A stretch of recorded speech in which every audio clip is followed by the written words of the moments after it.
I'm here with Becky Thoseby from Department for Transport and Helen Watson from Ogilvy Healthworld and Jonny Gifford from CIPD. We've come together today to talk about well-being and organizational culture and an employee experience. So thanks guys for coming. Thank you. Yeah, it's really great to meet all of you. And I know we've had some chats off camera that's really insightful. So I'd like to continue that.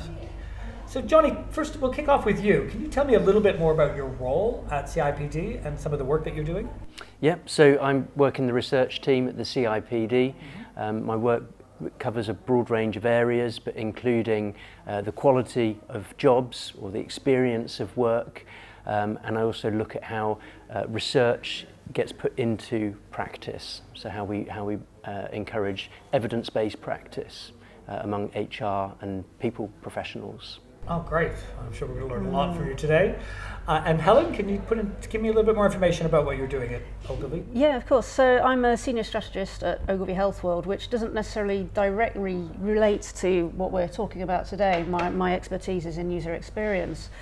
But Ogilvy Healthworld is part of WPP Health Practice, and we've just gone through a large transformation and brought in wellness initiatives into the agency. We're a creative agency at heart, which is often known for its quite high levels of stress, work hard, play hard kind of attitude. And we've gone through a transformation over the last 12 months or so with a large number of wellness initiatives that have been rolled out. So I am the end user, the employee that's taking part in what you guys are delivering across different organisations.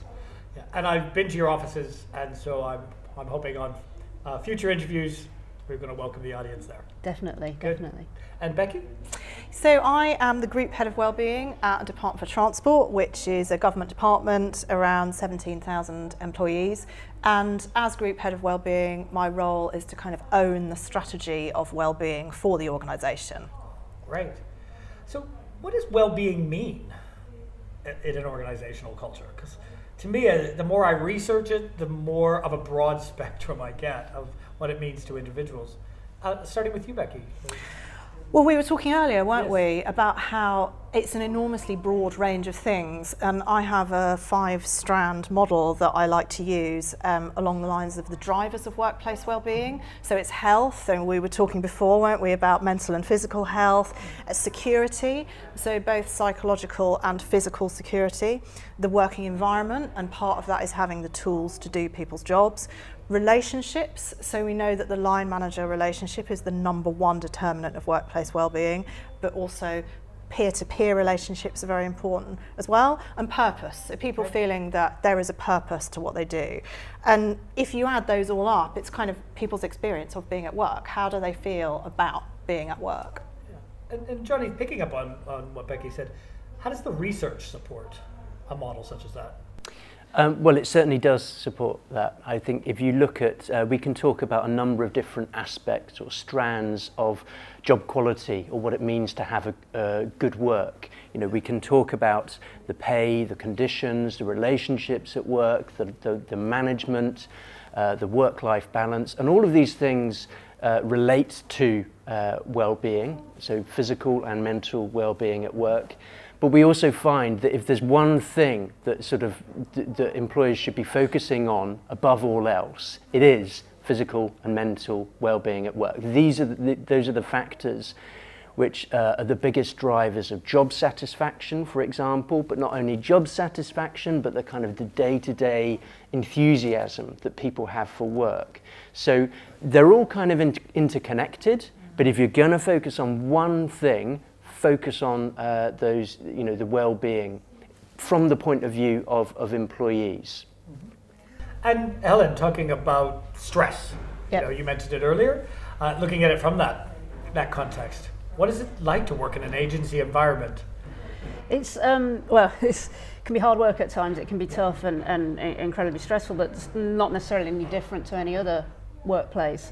And I think what's interesting from an employee's perspective, and reflecting on Jonny, what you've just been saying there, is about being given the freedom and the space to be who you are. And if your mental health, or you're struggling with challenges around your mental health, as I frequently do, I think it's to be empowered to know that that's okay, that you're in a safe space, that you're in an environment where you can be who you are, you can have bad days, you can have good days, and there's a support system, a network in place that takes you through those challenges on a day-to-day basis. And I think that's been one of the most freeing and enabling and empowering things in WPP health practices, that we have that safe space, and it enables us to be us, who we need to be as creative as possible. And I'm really interested in that perspective, actually, because at DFT we've taken a very conscious choice to put wellbeing within the diversity and inclusion team, because for us wellbeing is a lot about inclusion, being able to be yourself at work. Yeah, something that you had mentioned earlier as well, Becky, around diversity. Do we need to expand the concept of diversity to include different levels of people's happiness, basing it on who they are as individuals? Is that considered diversity? I don't think at the moment that it is, but I mean, it's certainly an idea that's very interesting to me. We were talking earlier, weren't we, about people's capacity to be happy, and how research shows that if you think of kind of a scale of 1 to 10, not everyone is able to reach a 10. People have different levels at which they operate. So, you might be naturally a 3 to 5, or you might be naturally a 7 to 10, and actually that's perfectly all right. The problem comes if a 3 to 5 person gets to a 2, then they need some help. But trying to make someone in a 3 to 5 be an 8 or a 9, because there's this pressure now, isn't there, in society, or happiness has to be a goal, and then it's just another thing that you can fail at. And if you are a bit of a natural Eeyore, like I must confess that I am, that can feel really pressurizing and actually very constraining. I think that, research around that, Jonny? yeah, I think there's a balance, isn't there? I mean, so on the one hand, we need to recognise that there are individual differences, and we need to introduce a right amount of flex within the work culture and also within working patterns. So you mentioned work-life balance earlier. We need to give employees enough ability to influence their working patterns, that they can help manage some of the pressures. But at the same time, I think that there are some sort of universal things that universal kind of protections that we need to put in place. So we know, for example, that overwork is a major problem in the UK, and it's a major driver of mental health problems. We also know that in the UK we have the longest working hours in the EU, sort of 42 plus hours a week compared to sort of 38 or something in Denmark, for example. And we know from our own research that many people are working longer hours. So typically a UK worker works 5 or more hours a week than they would like to be working.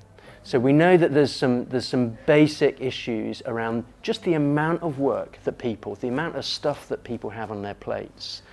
And I think that's, so we need to get a balance between giving some flex and allowing for people to be themselves, but also making sure that we're putting some basic protections in place. Yeah, I think for myself, I come from an old school where we were taught leave it at the door, which of course I never agreed with, because that's fine as a concept, but almost impossible. When you leave the office behind. And I think that is becoming less and less likely and able. One of my bad habits is I check my emails the last thing before I go to bed. Oh no. Now I know that's a no-no for my well-being, because it's also the first thing I do when I wake up is check my emails and get started on that. How do I find a better work-life balance that eradicates that? Or how could you educate me to break some of those habits? I start with, say, Becky. Yeah, so I mean, this one is a really interesting one to me, because first of all, work-life balance is a concept that I sort of wholeheartedly object to, because that very phrase, there are some assumptions underlying it that I think are quite negative. So the word balance implying that work always takes away and life always gives. That is simply not the case, and also the idea that they are separate. Yes. My work is very much part of my life. It's part of my identity. I find it very stimulating and rewarding. So the idea that there is work and then that ends and then my life starts is just completely, it's anathema. There's something about the flip side of right is freedom, isn't it? So I would not be able to manage my working life if I was not allowed to send emails out of hours, because sometimes I will do things like go to the hairdresser on a Friday afternoon because it's cheaper then, or because I can see the person that I really want to see, and then that means that maybe I catch up on a few things on a Sunday afternoon. So there is a conflict there, isn't there? I don't know the answer, but these are very much the questions of our time, I think. And Helen, what's your thoughts in terms of coming in from a busy work environment? It's interesting, it's tough, and I think there's a change in generation as well happening at the moment, where we have a culture of always being on. We always feel like we have to engage with something, whether that's social media, whether that's work, or just information in general. And I think you're right, it's a conscious decision that you have to make. I'm very much of the opinion that if your leadership, your senior management team are sending emails at 10, 11 o'clock at night, that sets a precedent for the younger members or the more junior members of the team to say that is what I should be doing. So I'm quite conscious of making sure that, all right, same position as you, it's easier for me to do work, say, on the DLR on the way home at night, so I can send a few emails out then. But I'm conscious of who I'm sending it to, why am I sending it, and if it's a case of delaying until next morning and then press that send button, then I keep that in the back of my head to make sure I'm not setting a precedent of team members who I work with should be working all hours under the sun. And there's an added sort of challenge in the agency environment with WPP health practice. We have a lot of global clients, so there's almost an expectation that there is an immediate response if we're dealing with offices in Singapore or the US or just even in Europe. There is that time difference that has a bit of sway in how we work, but it's that flexibility. It's about being able to respond when we need to respond, but also having the back of our heads is, am I setting a precedent? Is this the right thing to do? Am I just doing it to help me in my own well-being?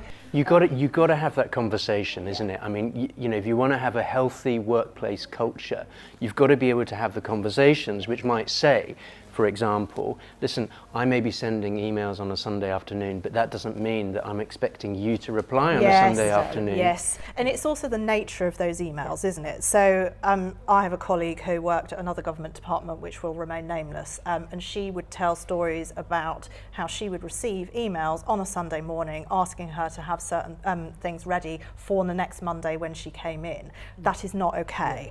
But if I'm sending emails on a Sunday night because the deadline was Friday night, you know, you gave me a deadline, it was Friday night, I didn't have time to do it, I then email you Sunday night because that suits me better, it's in your inbox for Monday morning, everybody wins. So I think it is about what are you actually doing, what is the nature of those emails that you were sending at those times. So taking on board just that as a subject matter. Now, I've worked with people in the past who would send emails at those out of hours time to show they were working hard. It was to prove a point that they used that as a level of importance, a level of seniority, and like Helen just mentioned, you might send it in the morning. No, I think they would send it at 10 o'clock at night to show their team that they are working at 10 o'clock at night, to set that as a precedent that everybody has to work as hard as me. Yeah. Do you think that is endemic sometimes in organization and that impacts on the younger generation to have to adhere to that? Yeah, I think it's massively negative, and if it is endemic in an organisation, I think that's a real problem. I would say that the messages being sent by leaders should be more the opposite. If you're working out of hours, you've either got too much on your plate or you're not working very effectively. I think that's a better message to be sending, so that the expectation, the norm is, you know, for example, by 6 o'clock, the office is looking fairly empty. And I think it's that message, if we get into the leadership mindset, that they are sending the wrong message by working in these hours or allowing their people to see them working in these hours. But then it's about output, isn't it? I mean, at DFT, that's the way we talk about it. I have a member of staff who likes to start work at about 11:30 and then work quite late into the evening because that suits her. So, I mean, that's perfectly fine by me if she's producing what she needs to produce. And And you know, recently she sent me an email which was at about 11:30 at night. It was the whole deadline thing. I needed it on Tuesday morning, and she sent this email, and I looked at it and I thought, oh no, she's had to work until 11:30, and she opened it by saying, don't worry about the time I'm sending this. I came home, I watched Real Housewives of Atlanta, I ate some dinner, and then I did Quality. this. Yeah. So, you know, that was the way that suited her in terms of her life, the kind of the times at which her brain is most active. So more power to her, because what's important is that she delivered what she needed to deliver. Yeah, and that she's looking after herself one way or another. Yeah. I think you mentioned another interesting angle of this, which is a bit different. You're touching on the sort of always on working culture, and I think that this clearly links to mobile technology and social media. That as we have these technologies, you know, we have all of our emails, our computer on our bedside table in our smartphone. You know, there's that potential, and we see that in our research. You know, that these technologies give people more flexibility to work as they would like to work, but they also can lead to an always-on working culture. And I think one of the things that's related to that is that it's not necessarily an efficient way of working. And we live in a world where we have too many stimuli going on, and we tend to flip from one task to another. And one thing that we know from the psychological and behavioural science research is that it's not an effective way of working. We're not good multitaskers. So when we've got so many different things going on, too many different things to focus on, we work much better when we are able to focus one thing at a time. Yeah. As part of this balance project that we're doing at Bridge, it's the 50-day challenge, and in the early starting point, it's about humility, and then the next bit's around how I'm going to be cleansing my environment. So I think that really feeds into the cleansing. How do we change that environment to make it a little less toxic? So I think coming back to the kind of output-based idea, it's about what we're asking people to do, isn't it? If we are asking people to do too much and technology makes it possible to do more, then that's when well-being is going to suffer, isn't it? As a result of what you were saying about overwork, long working hours and so on. A lot of that is driven by the expectations. And that's why I talk to senior leaders a lot about taking well-being into consideration when they make decisions about how work is done. Because I'm going to say something controversial now here. I don't believe that 100% of the work that any of our organisations do is essential. So it's about questioning the assumptions we make about who does what really needs to be done, who has the power to say no, and that's, I think, one of the steps that we can take in order to avoid falling into that trap of just doing more and more and more and more because it's possible. Just because it's possible, it doesn't mean that it's right. And how does that feed into a lot of the transitions that we're going through at the moment? Quite well. It's when you were speaking with Dale earlier and you were talking about your 5 strands, one of which is environment. And one of the things that we moved offices 2 years ago, WPP, health practice, all the different agencies came together. One of the big initiatives was creating a working space which allowed us an environment that we could switch off in. We could have those moments of calm, those moments of peace where it allows your brain to disengage with the multitasking, with the flipping between different events, and allowed us to have that space just to think and clear our minds. The environment that we work in is based around nature. It's the engineer behind it, or the architect behind it, is David Davenport Firth, and he's the head of our brain sciences team, and it's all based in research. The office is designed around the research that's been found and interpreted in a way that's meaningful to us and our agency beliefs and values. It works for us, it might not work for other companies and other organisations, but that progressive creative agency, it's a great space for us to be in and be part of. The way it's been designed is there's clear workspaces for the different agencies that live within the group, but then there's also really clear sort of play areas where we've got social space. It's not the Google. We haven't got a slide or a softball pit or anything like that, but we do have a table tennis table. But it's a social area where we can break out and go and have informal meetings, have our lunch, just meet with friends, coffee. We have a meditation room, which does get used, which is an incredible space. But the colours are all based around the natural environment, whether that's skin tone colours or whether that's nature as a whole. There's a lot of plants. Anywhere you sit within that office, you can see green, you can see a plant, you can see many plants. And all the soft furnishings have got nature on them, and it's just a really great environment. When you, and Dale can back this up. I have office envy now.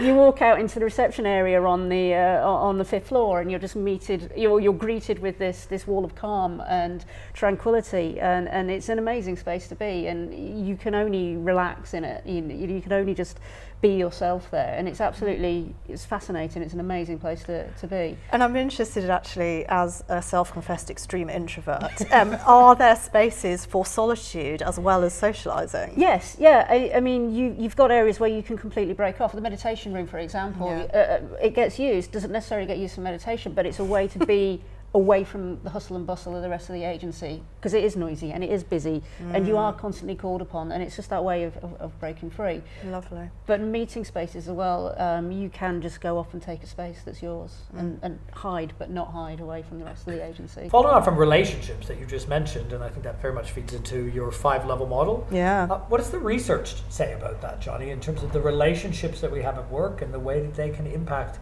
not only on ourselves but also our general well-being? Yeah, no, it's a hugely important area, and it impacts in various different ways, both positive and negative.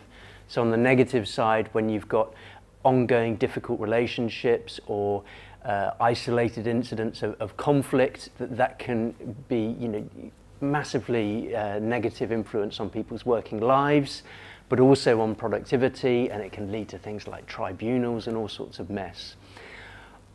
On the flip side, social support and having social cohesion within the workplace is hugely important for people's well-being, and it's also very important for the effectiveness of organisations. And this is particularly the case in knowledge businesses, because what you need in knowledge businesses is free-flowing information. You need people to share information of one sort or another through the organisation in order for it to function well. And when you've got social support and cohesion, that is the kind of ticket to unlocking that and making that work. So it's important all round, and I think that it's also important in terms of the meaning that people derive from their work, having working with people that they get on well with. It's just it pervades everything, really. Yeah, so we can have social outings like bowling, and I think there's a bowling alley downstairs, and we're gonna give it a try. But that's just one aspect of it. What are the other things that organizations can be doing that's not just fun, but has a long-term sustainable outcome for the well-being of their population? Can I start with you, Becky? Sure. So for me, it's about creating a culture of well-being within an organisation, and the primary way that you create a culture is through leadership. Leaders set the tone, because the higher up you are in an organisation, the more power you have to shape the way things are done. You can reward certain behaviours, you can do that publicly, and you can set an example yourself. So that's why I spend so much of my time working with leaders and encouraging them to think about their behaviour and the tone that they set, and also, as we were talking about before, how work is organised. That's how I believe you kind of get a trickle down from the top. Because people need permission as well to actually look after themselves, and it's leaders who can give that permission. And how is that for you, Ed? I think it's interesting. Again, I think that the empowerment, the permission to influence your culture, to influence the way you work, it ties in nicely with some of the work we're doing at Ogilvy Healthworld at the moment, where we've identified that as a beautiful picture I may have painted, there are still issues. It's not 100%.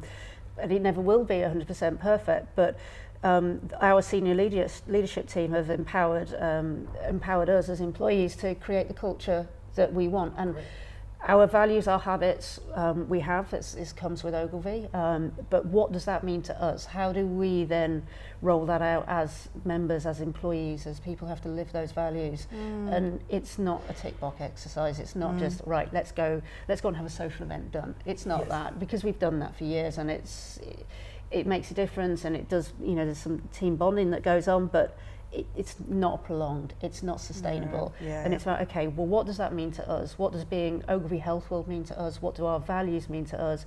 And how can we do simple things like reclaim your lunch hour, have that permission to have a lunch hour, have that permission to leave half an hour early if you need to do something, or come in half an hour later if you have to. And it's about that permission to be a master of your own time, your own work. Yes, autonomy is so important. We talk a lot about autonomy in leadership and in organizations. Does the research support this autonomy within organizations? Yeah, it's a hugely important area in terms of motivation, for example. It's probably one of the biggest factors that influences employees' motivation. It's basically about being able to influence how you work, or what work you do. So it's also been described with other labels. You mentioned empowerment. It's also talked about as job crafting, but some way or other to be able to have some direct influence and choice in how you work and the sort of work that you do, and perhaps as well when you work and where you work.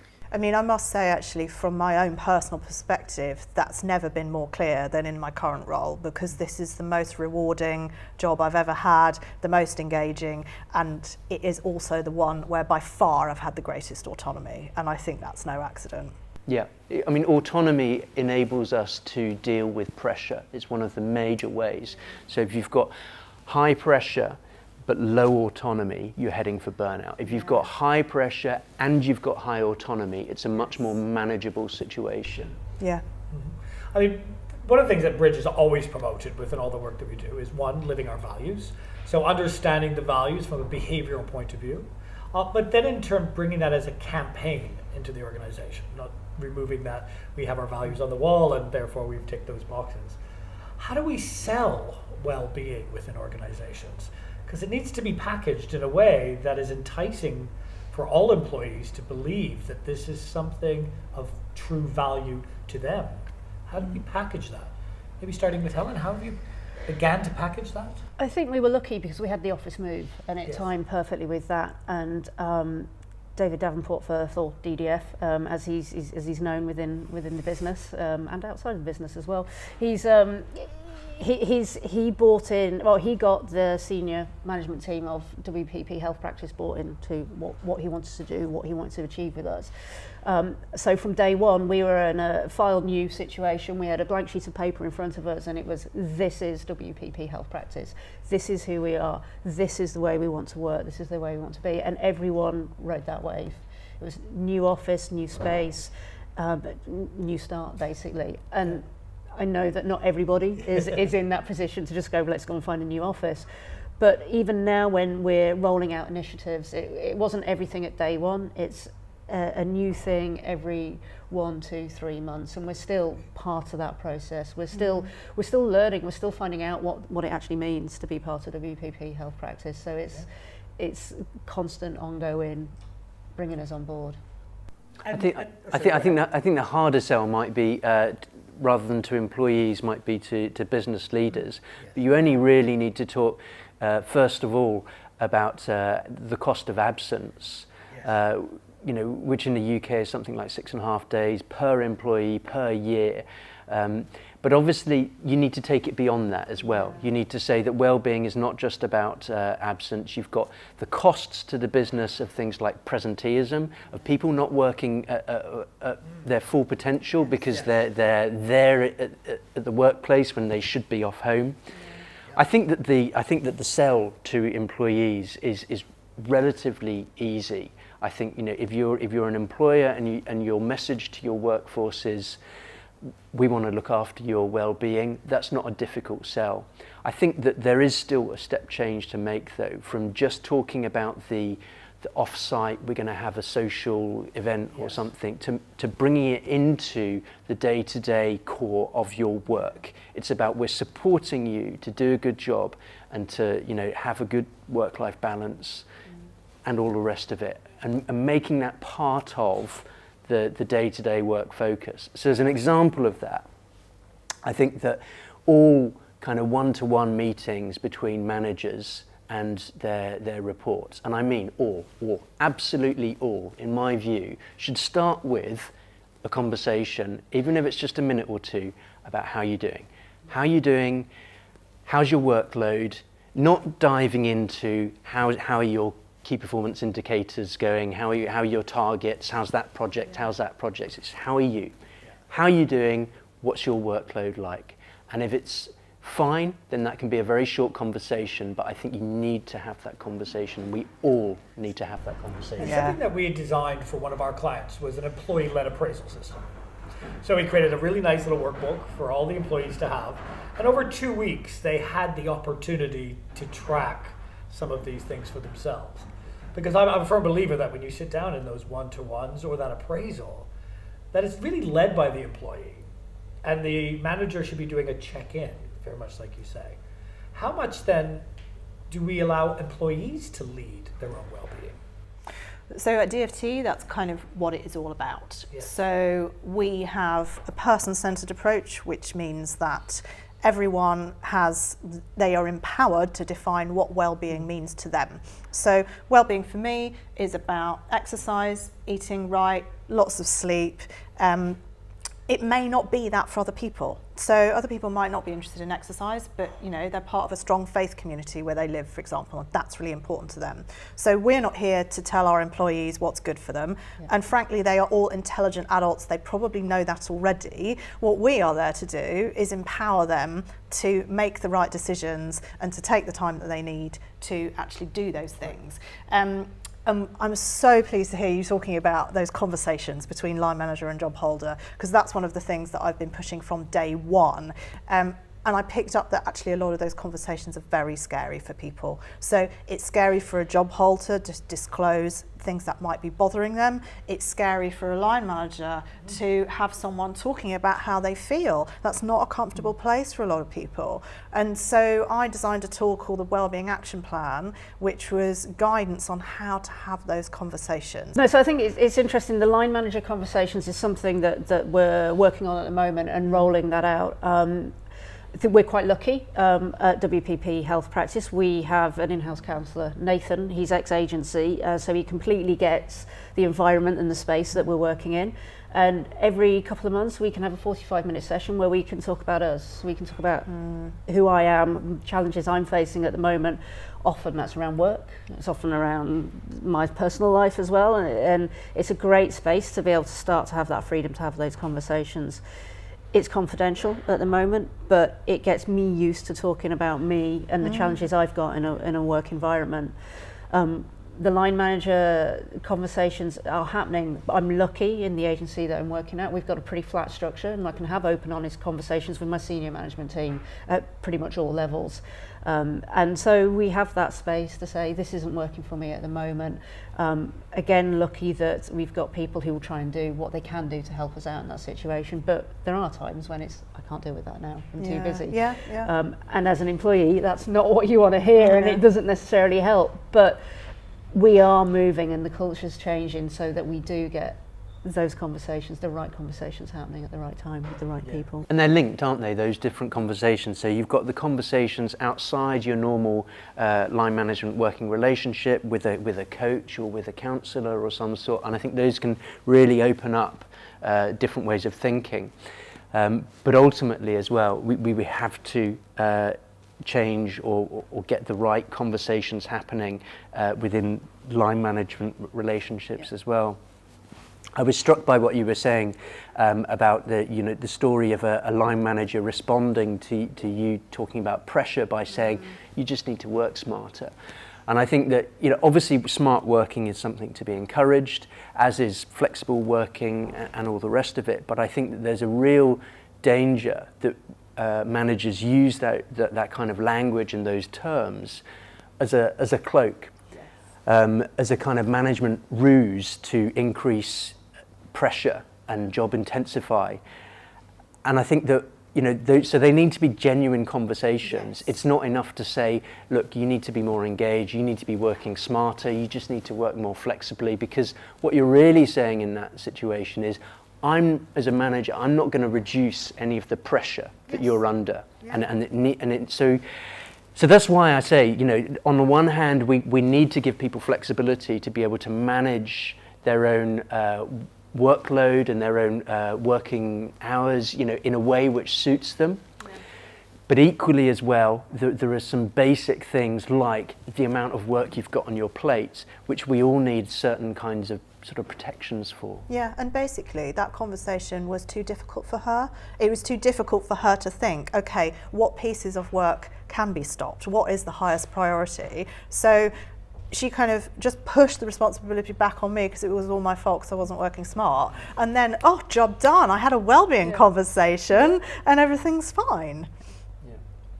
And how do we educate people at a senior level that how do we educate people at a senior level that these conversations add value to the overall productivity of the organization?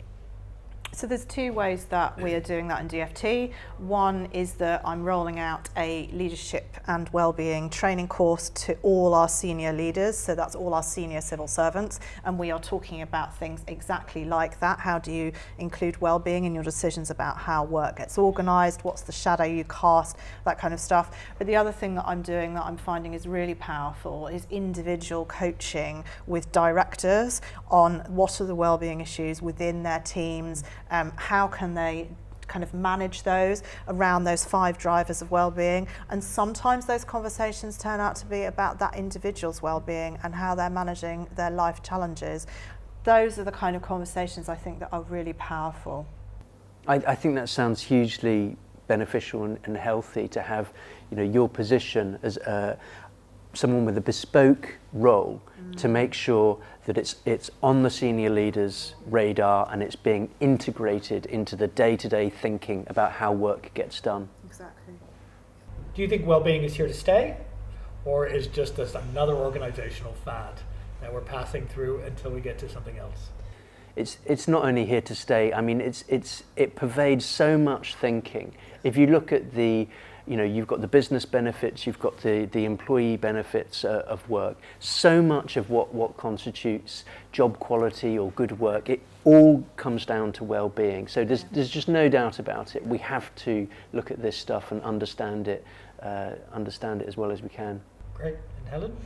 I think the buzz might die down. I think it might be less of a fluffy, sort of airy kind of thing, but I think the feeling, the sentiment, the ideas, the science behind it will stick and stay, and it will just be a culture change. I know from my agency, from where we are, it's got a completely different view of what it is, what it was, and when you roll it out in practice, it's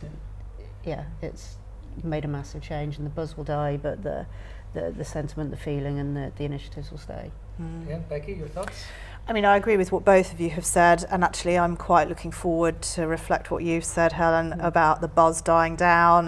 One of the challenges that I face is the way that wellbeing is portrayed in the media. Yes. These beautiful young women, green juice, yoga, living an unattainable, expensive lifestyle. It's alienating. Yes. Yeah. I'm looking forward to all that dying down, and then we can talk about the organisational benefits, culture, productivity, all the kind of thing that we've been speaking about today. That is here to stay. Yeah, because I mean, I love the 5 levels or the 5 sections in the model that you discussed. Very much looking around the relationships and purpose. Yeah. When we connect our well-being to the purpose of the organization, and we connect our employees to the purpose, we create a community, I think, that supports wellness, whether it be a buzzword or not. Yeah. Would you agree? Yes. Yeah. Well, I have to thank you all for your time today, and be kind to yourselves. Thank you. Thank you. Thank you.